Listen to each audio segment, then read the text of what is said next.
Tu comprendras quand tu seras grande de Virginie Grimaldi est un roman que j'ai pris beaucoup de plaisir à lire, tant il est émouvant.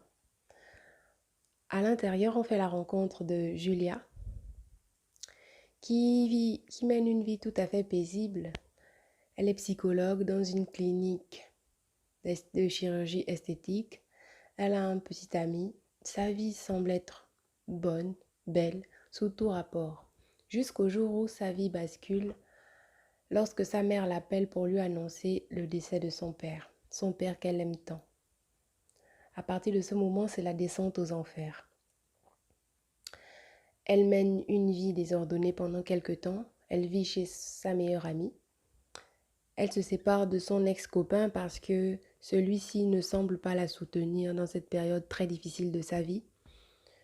Elle collectionne les conquêtes sans lendemain. Elle boit. Elle fume beaucoup et elle est complètement déboussolée. Au bout de quelques mois, elle se rend compte que sa vie ne peut pas continuer ainsi et elle décide de faire un break. Elle démissionne de son travail et du jour au lendemain décide d'aller travailler dans une maison de retraite à Biarritz, la ville où elle a grandi et où vit sa famille. Mais cela sans le dire à sa mère. Il se trouve que la maison de retraite de Biarritz, les Tamaris, a besoin d'une psychologue car la psychologue qui y travaille va en congé maternité et elle se dit que c'est la bonne occasion pour tourner la page ou pour changer d'air, en tout cas pour se ressourcer et prendre le temps de faire son deuil.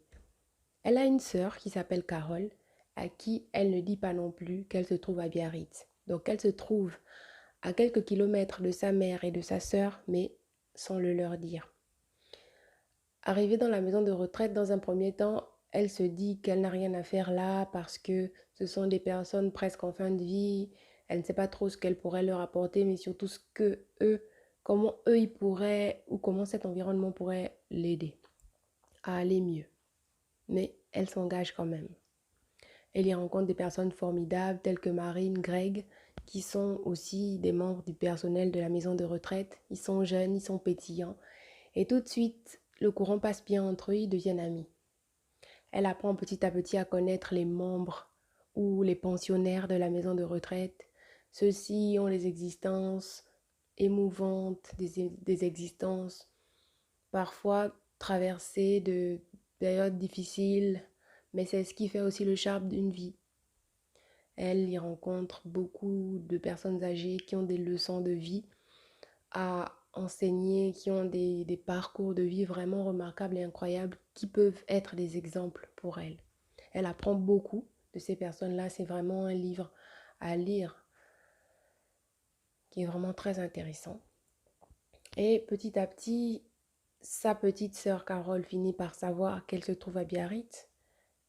Elle s'énerve contre elle, mais elle finit par la comprendre et par se dire que tout le monde fait son deuil comme il peut.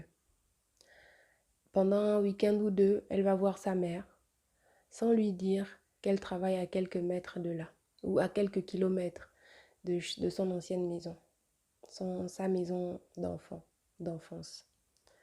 Le temps passe, elle tente de renouer le contact avec son ex-petite amie qui revient vers elle pour lui dire qu'il est désolé et qu'il s'est mal comporté, qu'il aimerait recoller les morceaux, mais elle se rend très vite compte qu'elle n'est plus du tout intéressée par lui et elle décide de tourner cette page-là.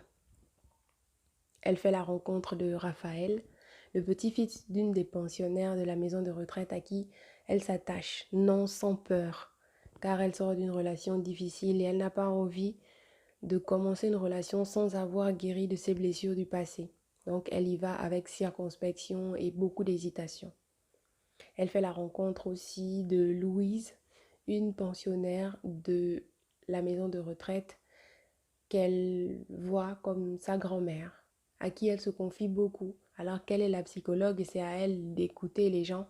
Lorsqu'elle est en présence de Louise, elle aime vraiment beaucoup l'écouter et écouter ses conseils. Elle se sent réconfortée par cette vieille dame qui a perdu, qui a oublié 40 années de sa vie des suites d'un accident vasculaire cérébral.